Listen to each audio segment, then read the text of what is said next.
Mas, apa sih yang sebenarnya disukai pria di malam hari? Pertanyaan yang begitu langsung itu membuatku terkejut. Suamiku biasanya hanya melakukannya seadanya saja. Aku tidak pernah merasa benar-benar puas. Sebuah pengakuan yang mengejutkan. Istri sahabatku sendiri mengatakan hal ini kepadaku. Saat itu Rina menggenggam tanganku. Mas Budi juga merasakan hal yang sama, kan? Sama-sama haus seperti saya. Jantungku mulai berdebar kencang. Seketika aku kehilangan akal sehatku. Wajah kami mendekat secara alami hingga bibir kami bertemu. Ayo, ke sini. Rina menunjuk ke arah ruang kerja. Jangan, ini tidak benar. Dia kalau sudah begitu akan tidur pulas sampai pagi. Pada akhirnya aku mengikutinya masuk ke dalam ruang kerja. Sejak saat itu tidak ada lagi jalan untuk kembali. Tapi dia adalah istri sahabat terbaikku. Mulai sekarang, aku akan menceritakan kisah yang telah mengguncang seluruh hidupku. Aku ditolak laki. Sayang, hari ini aku lelah sekali. Punggung Dewi yang dingin berbalik membelakangiku. Aku merasakan udara di dalam kamar tidur kami tiba-tiba menjadi berat.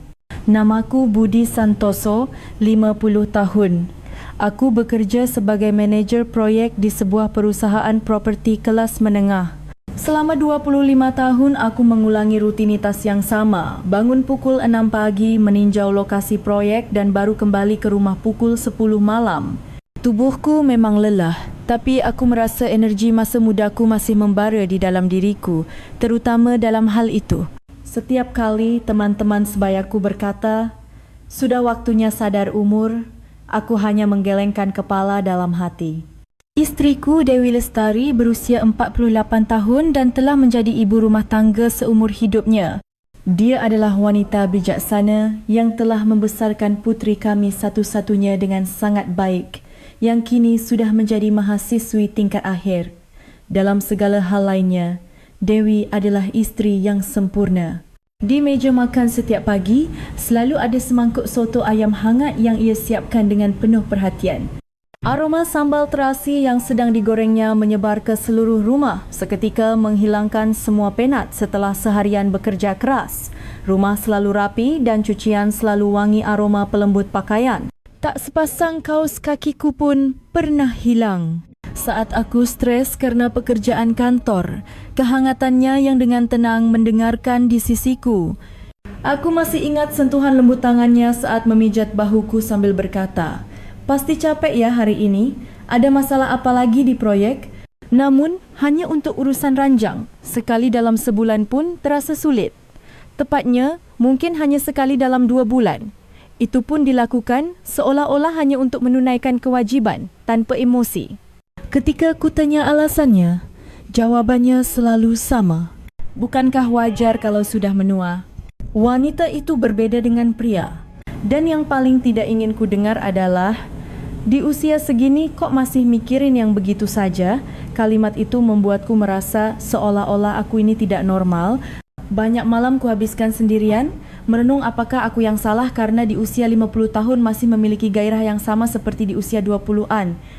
Aku mencari di internet dan menemukan bahwa banyak pria sebayaku memiliki kekhawatiran yang sama. Itu normal.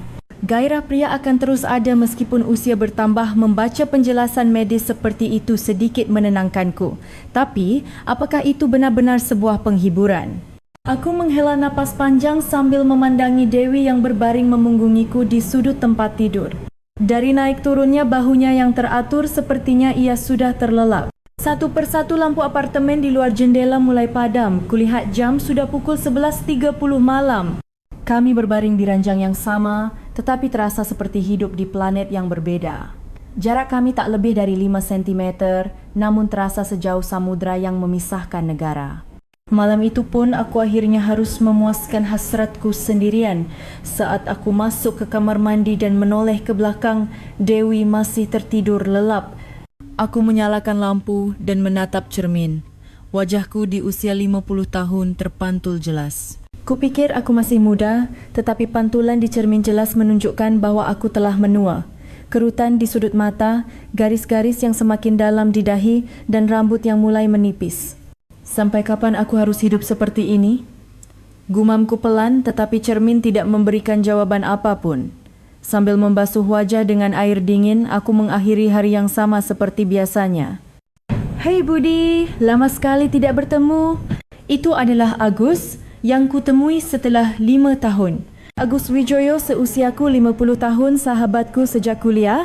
Kami bertemu sebagai mahasiswa seangkatan di Fakultas Ekonomi dan menjadi salah satu dari sedikit teman yang persahabatannya bertahan hingga kini.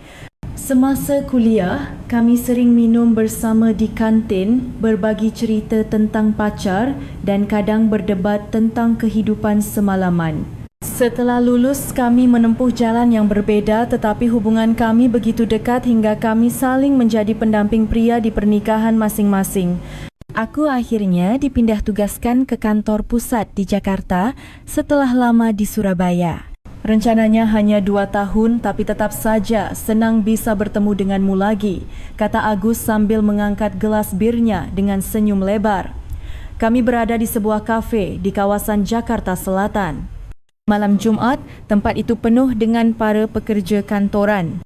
Wah, benar-benar sudah lama. Kamu makin gemuk ya, kataku. Hei, kamu juga sama saja. Lihat ubanmu itu sudah banyak sekali. Kami saling tertawa, tetapi jejak waktu tak bisa disembunyikan. Wajah Agus juga menunjukkan kerutan yang lebih dalam dan perut yang sedikit membuncit. Namun kepribadiannya yang ceria tidak berubah. Tapi kamu masih kelihatan awet muda. Mungkin kerana kerja di lapangan terus ya? Bagaimana kabarmu? Dewi baik-baik saja. Ya, begitulah. Kalian bagaimana? Hingga gelas bir pertama habis, kami hanya membicarakan hal-hal ringan seperti nostalgia masa lalu dan kabar terkini. Kenangan masa kuliah, kehidupan kerja masing-masing, masalah pendidikan anak dan sebagainya. Namun, setelah beberapa gelas bir, isi hati yang sebenarnya mulai keluar. Kami harus sedikit mengeraskan suara karena kebisingan di sekitar, tetapi justru itu membuat percakapan kami menjadi lebih jujur. Sebenarnya ada yang ingin kubicarakan. Agus memulai, sedikit ragu. Ini tentang istriku. Aku sedikit khawatir. Aku berhenti sejenak saat hendak menenggak birku. Firasatku mengatakan akan ada cerita serius. Rina itu masih sering sekali menginginkannya, tapi terus terang aku sekarang merasa terbebani. Itu adalah pernyataan yang sama sekali tidak kuduga. Situasi yang benar-benar berlawanan denganku. Seiring bertambahnya usia, tenagaku menurun, stres juga banyak. Tapi Rina masih menginginkannya seperti saat kami berusia 20-an. Jujur saja, itu berat bagiku. Wajah Agus menunjukkan kekhawatiran yang tulus. Mengungkapkan hal seperti ini adalah bukti bahawa ia menganggapku sahabat sejati. Enak sekali kamu brengsek, tanpa sadar suaraku sedikit meninggi. Aku iri sekali. Tukar nasib saja yuk. Aku mengatakannya dengan nada bercanda, tetapi hatiku sungguh-sungguh. Agus menatap ekspresiku dan sepertinya menyadari sesuatu. Kenapa? Apa kalian punya masalah lain? Tidak, bukan begitu. Aku hanya sangat iri. Aku tidak bisa menceritakan lebih detail. Bagian paling intim dari 25 tahun pernikahan tidak mudah untuk diungkapkan bahkan kepada seorang sahabat. Namun Agus pasti merasakan sesuatu dari reaksiku. Kami adalah teman lama, cukup dengan saling menatap mata saja kami bisa saling memahami. Ya, setiap rumah tangga punya masalahnya masing-masing, kataku. Benar juga, kita tidak pernah tahu urusan dapur orang lain. Setelah itu kami mengganti topik pembicaraan, tetapi pikiranku terus melayang. Seperti apa isteri Agus? Apakah dia benar-benar sering menginginkannya? Wanita seperti apa dia? Perasaan ini lebih rumit dari sekadar rasa ingin tahu. Ada sedikit rasa cemburu, juga rasa penasaran. Kami tidak membahas topik itu lagi sampai acara minum selesai. Namun bahkan di dalam KRL dalam perjalanan pulang, pikiran itu tidak mau pergi. Pantulan wajahku di jendela kereta menunjukkan ekspresi yang rumit. Kenapa aku memikirkan hal ini? Ketika aku tiba di rumah dan membuka pintu, Dewi sudah tertidur di sofa ruang keluarga saat menonton TV. Aku dengan diam menyelimutinya dan masuk ke kamar. Malam itu, tempat tidur terasa lebih luas dan dingin dari biasanya. Hei, tidak adakan acara syukuran rumah baru? Aku menelepon Agus pada hari Senin berikutnya saat jam makan siang. Sejujurnya, aku hanya memikirkan hal itu sepanjang akhir pekan. Sudah lama tidak bertemu dan dia baru saja pindah ke rumah baru. Oh, benar juga. Aku belum sempat mengadakan acara syukuran yang layak. Bagaimana kalau akhir pekan ini? Rina juga pasti senang. Dia bosan karena belum punya banyak teman di Jakarta. Suara Agus terdengar ceria. Sepertinya mereka belum sepenuhnya beradaptasi setelah pindah dari Surabaya. Aku juga ingin bertemu dengan istrimu, kataku. Saat mengucapkan kalimat itu, aku merasakan jantungku berdebar sedikit lebih cepat. Aku tidak yakin apakah ini hanya rasa ingin tahu biasa atau ada niat lain. Bagus! Bagaimana kalau hari Sabtu ini? Boleh, aku akan ajak istriku juga. Setelah membuat janji, aku mendapati diriku merasa anehnya bersemangat. Ini kan hanya acara syukuran rumah teman, kenapa aku begini? Sepanjang hari itu, aku tidak bisa fokus bekerja. Bahkan saat berbicara dengan para pekerja di proyek, pikiranku melayang. Seperti apa rupanya? Apa benar dia seperti yang dikatakan Agus? Hari Sabtu pun tiba. Sejak pagi, Dewi sibuk menyiapkan hadiah untuk acara syukuran. Kita bawa apa ya? Buah-buahan, bunga atau bagaimana? Kalau wine atau sampainya, dia memeriksa hadiah yang sudah dibungkus cantik dari sebuah pusat perbelanjaan. Dia tampak senang karena sudah lama tidak keluar rumah. Kita kan baru pertama kali bertemu isteri Agus, jadi jangan sampai memalukan. Coba cek lagi alamatnya. Aku memeriksa kembali alamat yang dikirimkan Agus. Sebuah apartemen baru di kawasan Jakarta Selatan. Aku juga memilih pakaianku dengan sedikit lebih teliti dari biasanya. Kenapa aku begitu peduli? Kami berangkat menuju rumah Agus tepat pukul 6 sore. Di dalam taksi, Dewi berkata, senangnya bisa keluar rumah sesekali, bertemu orang-orang setelah hanya di rumah saja. Kami tiba di apartemen tempat Agus tinggal. Apartemen mewah 32 lantai. Wah, pemandangannya pasti bagus sekali kalau tinggal di sini. Jantungku berdebar sedikit kencang saat naik lift. Akhirnya aku akan bertemu istri Agus. Aku menekan bel. Ya, silakan masuk. Pintu terbuka dan Agus menyambut kami dengan ramah. Dan di belakangnya berdirilah wanita itu, Rina. Selamat datang. Silakan masuk, sapanya. Saya Rina Hartono, 47 tahun. Kesan pertamanya sudah berbeda, sama sekali tidak seperti yang digambarkan Agus. Tingginya sekitar 162 cm, rata-rata tetapi bentuk tubuhnya sangat menonjol. Gaun rajut hitam yang dikenakannya menonjolkan lekuk tubuhnya dengan anggun.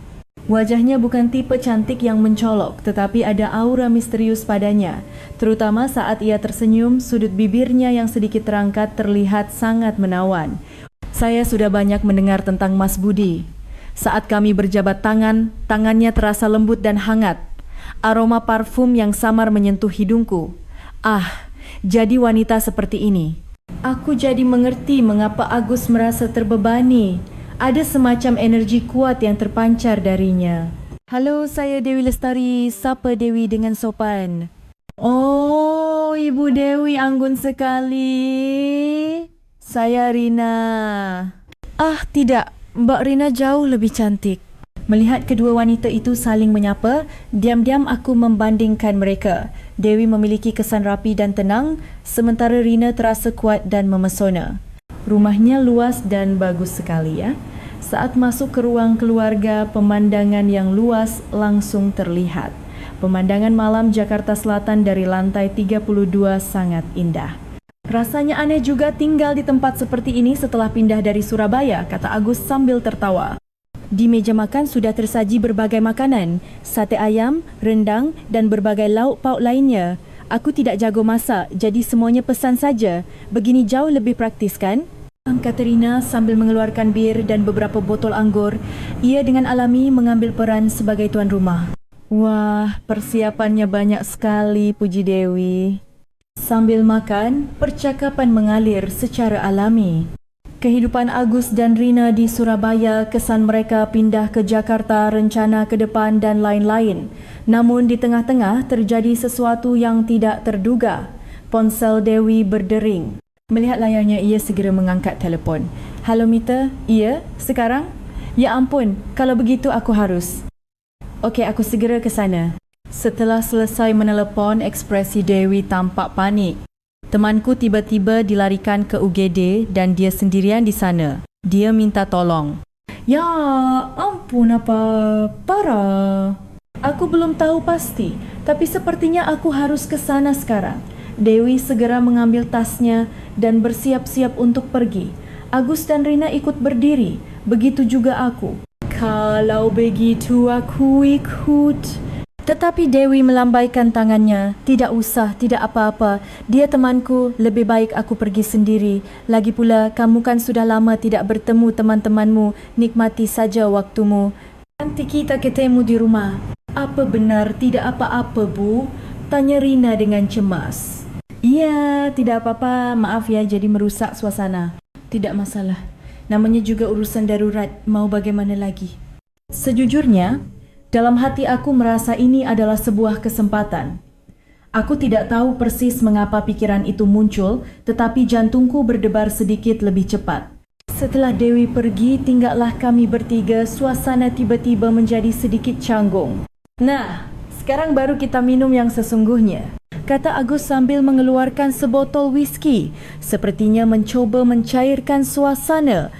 Mbak Rina, apa anda peminum yang baik? Tanyaku. Ya, saya cukup kuat minum. Suaranya terdengar sedikit lebih rendah dan lembut dari biasanya. Terasa ada nuansa misterius. Seiring minuman mulai masuk, percakapan menjadi semakin dalam. Awalnya hanya obrolan sehari-hari, tetapi seiring berjalannya waktu, cerita-cerita pribadi mulai muncul.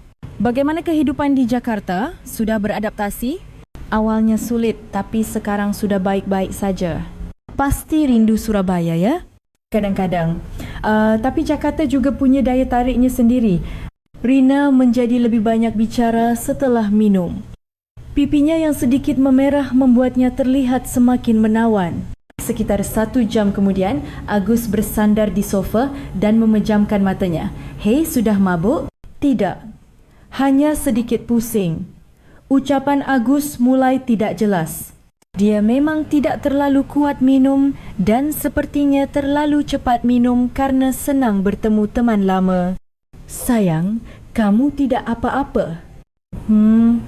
Tidak apa-apa. Aku istirahat di kamar saja. Agus berjalan terhuyung-huyung ke kamar tidur.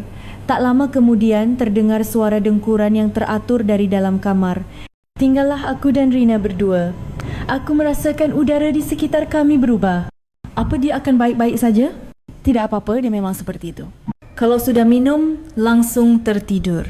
Dia tersenyum saat mengatakannya. Senyum itu terasa penuh makna.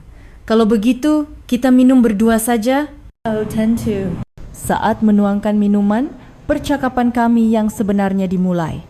Tanpa Agus, kami bisa berbicara lebih jujur. Mas, ada yang ingin saya tanyakan, suara Rina menjadi lebih rendah. Entah karena alkohol atau suasana, apa sih yang sebenarnya disukai pria di malam hari? Aku terkejut dengan pertanyaan yang begitu langsung. Kenapa bertanya seperti itu? Mas Agus biasanya hanya melakukannya seadanya saja. Aku tidak pernah merasa benar-benar puas. Sebuah pengakuan yang mengejutkan. Istri sahabatku mengatakan hal ini kepadaku. Tapi entah kenapa, sepertinya aku menunjukkan ekspresi simpati. Kenapa cerita seperti ini? Tidak apa-apa, Mas Budi juga punya kekhawatiran yang sama kan? Tatapannya seolah bisa menembus diriku. Dari mana kamu tahu? Tadi saat mendengar ceritaku, ekspresi Mas sangat menunjukkan simpati, seperti ekspresi orang yang merasakan frustrasi yang sama. Insting wanita memang menakutkan. Dia langsung tahu bahwa aku memiliki masalah yang sama. Aku tahu perasaan itu. Saat kita menginginkannya, tapi pasangan kita tidak terlalu bergairah, lanjutnya. Kejujurannya membuat hatiku mulai terbuka. Apa benar Agus seperti itu? Ayah. Paling hanya sekali atau 2 kali sebulan, itu pun terasa seperti kewajiban. Saya menginginkannya, tapi pasangan saya tidak tertarik. Rasanya frustrasi. Situasinya sama persis, hanya saja peran pria dan wanitanya terbalik. Bagaimana dengan Mas Budi? Sekarang giliranku untuk bercerita. Kami justru sebaliknya. Aku sering menginginkannya, tapi istriku. Sudah kuduga, Mas pasti juga frustrasi. Iya, aku juga stres karena itu. Dengan saling berbagi situasi, timbul rasa senasib yang aneh. Bertemu dengan orang yang memiliki masalah yang sama saja sudah menjadi sebuah penghiburan. Pria itu sampai usia berapa masih bisa melakukannya? Pertanyaannya semakin berani. Batasan kami mulai runtuh karena pengaruh alkohol. Tergantung orangnya, tapi sepertinya usia tidak terlalu berpengaruh. Benarkah? Jadi usia 50-an juga? Tentu saja. Saat itu Rina menggenggam tanganku. Mas, kasihan sekali ya kita berdua. Tangannya terasa hangat dan lembut. Jantungku mulai berdebar kencang. Rina, kenapa? Matanya terlihat berkaca-kaca. Entah karena alkohol atau emosi. Seketika aku kehilangan akal sehatku. Wajah kami mendekat secara alami hingga bibir kami bertemu. Tiba-tiba Agus bergerak dan bergumam dalam tidurnya. Kami segera menjauh. Namun Agus hanya bergumam lalu kembali tertidur lelap. Suara dengkurannya kembali terdengar. Ayo, ke sini. Rina menunjuk ke arah ruang kerja. Hatiku bergejolak. Jangan, ini tidak benar. Dia kalau sudah begitu akan tidur pula sampai pagi. Suaranya bergetar. Aku pun merasakan getaran yang sama. Pada akhirnya, aku mengikutinya masuk ke dalam ruang kerja. Sejak saat itu, tidak ada lagi jalan untuk kembali. Di dalam ruang kerja itu, kami tidak bisa menahan emosi dan akhirnya melanggar batas. Aku tidak tahu berapa lama waktu berlalu. Semuanya terasa seperti mimpi. Hatiku membara. Jantungku masih berdebar kencang. Aroma parfumnya menempel di bajuku, di tanganku. Kehadirannya masih terasa jelas di sisiku. Napasku tak kunjung tenang. Perasaan yang telah lama terkubur kini kembali muncul. Rasa bersalah dan pada saat yang sama, kelegaan yang aneh menyelimutiku. Rasanya seperti perasaan yang terlupakan telah hidup kembali. Dia pun tampaknya sama. Mengatur napasnya yang panjang seolah mencoba menenangkan diri. Kami saling memandang dan tersenyum tanpa kata. Namun, senyum itu tidak bertahan lama. Kenyataan perlahan kembali. Apa kita benar-benar melakukan ini? Suaraku bergetar kerana rasa bersalah. Menjelang subuh, aku diam-diam keluar. Agus masih mendengkur di sofa. Aku harus pulang. Aku berbisik pelan sambil mengenakan sepatu. Dia mengantarku sampai ke pintu depan tanpa mengucapkan sepatah kata pun. Sambil ragu-ragu sejenak di depan pintu, Rina berkata, mungkin nanti ada perlu untuk menghubungimu. Begitulah cara kami diam-diam bertukar nomor telepon. Ketika aku sampai di rumah, Dewi masih di rumah sakit. Ada pesan teks darinya. Kondisi Mita sudah stabil. Malam ini aku akan menemaninya di rumah sakit. Sambil mandi, aku terus berpikir, apa yang telah kulakukan? Namun pada saat yang sama, aku tidak bisa melupakan sensasi mendebarkan itu. Beberapa hari setelahnya, kehidupanku terasa aneh. Bahkan saat bekerja di kantor, pikiranku terus melayang ke malam itu. Sentuhan lembut Rina, aroma parfumnya, momen-momen di ruang kerja itu. Pak Budi, Anda tidak apa-apa? Seorang staf di proyek bertanya. Sepertinya ekspresi melamunku terlihat aneh. Ah, ya, tidak apa-apa. Tapi aku sama sekali tidak baik-baik saja. Rasa bersalah dan hasrat untuk bertemu lagi saling tumpang tindih. Agus meneleponku. Hei, terima kasih banyak ya untuk malam itu. Rina bilang dia senang sekali setelah sekian lama. Ah, bukan apa-apa. Aku berusaha agar suaraku tidak bergetar. Agus tidak tahu apa-apa. Teman istrimu bagaimana? Sudah baik kan? Iya, untungnya tidak ada yang serius. Dewi juga tidak bertanya apa-apa tentang malam itu. Sepertinya ia terlalu sibuk mengurus temannya. Seminggu kemudian, sebuah pesan teks masuk dari Rina. Mas, selamat pagi. Kalau ada waktu, mau minum kopi bersama. Jantungku berdebar kencang. Secara rasional, aku tahu seharusnya tidak bertemu dengannya, tetapi tubuhku sudah bereaksi. Kapan waktu yang baik? Akhirnya, aku mengirim balasan. Aku sendiri terkejut dengan tindakanku. Keesokan siangnya, kami bertemu di sebuah kafe yang tenang di Jakarta Selatan. Rina mengenakan mantel berwarna krem membuatnya terlihat semakin elegan. Terima kasih sudah datang. Aku juga ingin bertemu denganmu. Itu adalah pengakuan yang jujur.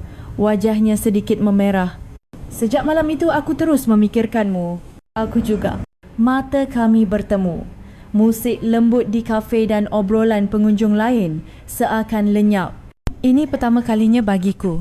Aku juga. Kami berbincang selama sekitar 2 jam sambil minum kopi. Kami semakin mengenal satu sama lain. Rina ternyata lulusan sastra dan pernah bekerja di sebuah penerbitan sebelum menikah. Dia cerdas sekaligus memiliki sisi yang emosional. Agus hanya memikirkan pekerjaan. Dia jarang punya waktu untuk mengobrol denganku. Rumah tanggaku juga sama.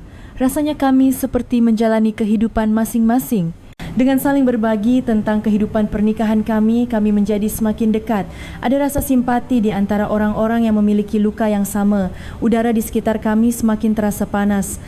Waktu kami saling memandang menjadi semakin lama. Apa Mas punya waktu hari ini? Tanya Rina dengan hati-hati. Aku pun memikirkan hal yang sama. Setelah keluar dari kafe, kami tanpa kata berjalan menuju sebuah hotel di dekat sana. Aku benar-benar gugup, kata Rina dengan suara bergetar. Aku juga merasa tegang. Tetapi saat kami bersama, semua kekhawatiran lenyap. Ada sebuah ritme alami yang berasal dari pengalaman panjang. Hati dan irama kami cocok secara luar biasa. Mas, apa ini yang namanya normal? Aku juga baru pertama kali merasakan hal seperti ini. Meskipun secara fisik dia bukan tipe idealku, keharmonisan yang kurasakan saat bersamanya terasa istimewa. Rasanya seperti mengisi kekosongan yang telah lama ku cari. Kita sepertinya sangat cocok, ya? Aku hanya bisa mengangguk mendengar kata-kata Rina. Ini adalah pengalaman terbaik yang pernah kurasakan. Bisakah kita bertemu lagi nanti? Kapan Agus berangkat kerja? Setiap hari kerja dia pasti pergi. Itu adalah usulan yang berbahaya, tetapi aku tidak bisa menolaknya. Setelah itu, kami mulai bertemu sekali atau 2 kali seminggu. Saat Agus bekerja, aku akan mengambil cuti setengah hari. Kadang kami bertemu di hotel, kadang di tempat-tempat yang tak terduga. Pernah juga kami melakukannya dengan tergesa-gesa di dalam mobil. Setiap pertemuan membuat kami semakin dalam. Ini bukan lagi sekadar hubungan fisik, kami juga terhubung secara emosional.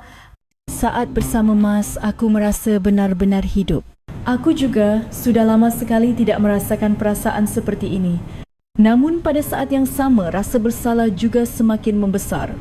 Memasuki bulan ketiga, perubahan dalam kehidupanku mulai terlihat. Aku merasa lebih bahagia saat bangun pagi, terutama di hari-hari saat aku punya janji dengan Rina. Waktu yang kuhabiskan untuk memilih pakaian di depan cermin pun menjadi lebih lama. Kemeja mana yang harus kupakai hari ini? Dewi menyadarinya. Sayang, akhir-akhir ini kamu kelihatannya bahagia sekali. Seketika jantungku mencelos. Benarkah? Biasa saja kok. Pasti ada kabar baik di kantor, ya? Wajahmu terlihat jauh lebih cerah. Untungnya, Dewi memikirkan alasan lain. Tetapi aku tersiksa oleh rasa bersalah karena telah berbohong. Saat bertemu dengan Agus adalah yang paling sulit. Hei, akhir-akhir ini Rina sudah berubah loh. Berubah bagaimana? Dia tidak lagi menuntut hal itu. Sepertinya dia tidak peduli lagi. Aku hampir tersedak birku. Oh ya, bukankah itu bagus? Iya sih, tapi agak aneh. Dulu dia begitu menginginkannya.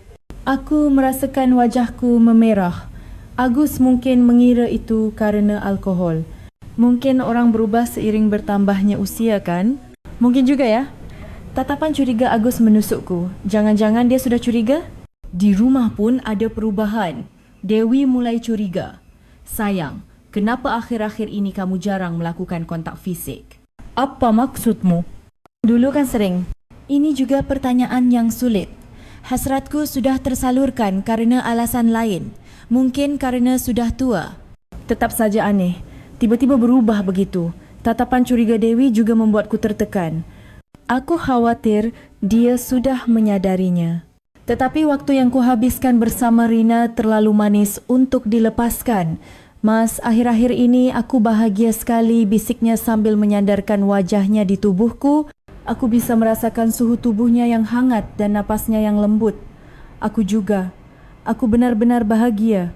Itu adalah perasaan yang belum pernah kurasakan selama 25 tahun pernikahan. Apa perasaan seperti ini yang namanya cinta? Entahlah. Mungkin juga. Begitu kata cinta muncul, suasana menjadi sedikit berat. Bagaimanapun kami berada dalam hubungan terlarang. Mas, apa kita bisa terus bertemu seperti ini? Aku tidak tahu. Kami memutuskan untuk tidak membicarakan masa depan untuk saat ini karena akan menjadi terlalu rumit. Namun, hubungan kami semakin dalam. Lebih dari sekadar pertemuan biasa, rasanya seperti sepasang kekasih sungguhan. Saat ulang tahun, kami saling memberi hadiah. Rina memberiku dasi dan aku memberinya kalung. Bagaimana cara menjelaskannya? Mas Agus tidak akan peduli dengan kalungku. Jangan khawatir. Kadang kami juga pergi jalan-jalan dengan mobil, menyusuri jalan tol sambil berpegangan tangan dan mendengarkan musik. Tangan Mas hangat sekali. Tanganmu juga. Percakapan-percakapan biasa seperti ini terasa lebih berharga karena ini adalah percakapan yang tidak bisa kulakukan di rumah. Namun kenyataannya begitu kejam. Suatu hari Dewi bertanya, "Sayang, akhir-akhir ini aku mencium aroma parfum aneh." Jantungku serasa berhenti berdetak. Parfum? Parfum apa? Aroma parfum wanita. Mungkin ada pegawai wanita baru di kantor, atau mungkin karena duduk di sebelah seseorang saat makan bersama tim. Untungnya alasan kantor bisa diterima, tetapi keringat dinginku bercucuran. Aku harus lebih berhati-hati. Agus juga kadang-kadang melontarkan kata-kata yang mencurigakan. Rina akhir-akhir ini sering sekali melihat ponselnya. Dia berkomunikasi dengan siapa? Mungkin dengan teman-temannya? Mungkin saja, tapi dia sering tersenyum saat melihatnya. Agus tidak tahu bahawa itu adalah karena pesan teks yang kami kirimkan. Rasa bersalah semakin membebani, terutama saat aku minum bersama Agus. Budi, kamu benar-benar sahabat yang baik. Kenapa tiba-tiba bilang begitu? Aku hanya merasa tenang punya teman sepertimu. Kata-kata tulus Agus menusuk hatiku. Aku sedang merebut hal yang paling berharga darinya. Aku benar-benar bajingan. Aku mencela diriku sendiri di depan cermin. Tetapi aku tidak bisa melepaskan Rina. Godaannya terlalu kuat dan manis. Situasi mulai menjadi rumit. Aku hampir saja bertemu dengan teman Dewi di dekat sebuah hotel. Dari kejauhan, aku melihatnya berjalan ke arah kami dan aku segera menarik Rina ke jalan lain. Jantungku serasa mau copot. Sedikit saja terlambat. Mas, kalau begini terus, apa kita tidak akan ketahuan? Kalau kita hati-hati, pasti akan baik-baik saja. Tapi aku juga merasa cemas. Sampai kapan kami bisa bersembunyi seperti ini? Di rumah, tatapan Dewi juga semakin tajam. Sayang, akhir-akhir ini kamu sering keluar ya? Karena urusan pekerjaan. Ada proyek baru. Kebohongan semakin bertambah. Awalnya hanya kebohongan kecil, tetapi lama-kelamaan menjadi semakin besar. Hubunganku dengan Agus juga menjadi canggung. Aku tidak bisa lagi berbicara dengannya senyaman dulu. Hei, kamu kenapa akhir-akhir ini? Rasanya canggung sekali. Benarkah? Tidak ada apa-apa kok. Tidak seperti dulu, ada masalah? Insting Agus sangat tajam. Sebagai sahabat, ia pasti lebih tahu. Hanya urusan kantor yang sedikit rumit. Kalau ada masalah, ceritakan saja kapanpun. Kata-kata hangat Agus membuatku semakin merasa bersalah. Apa aku pantas disebut sahabat oleh orang seperti dia?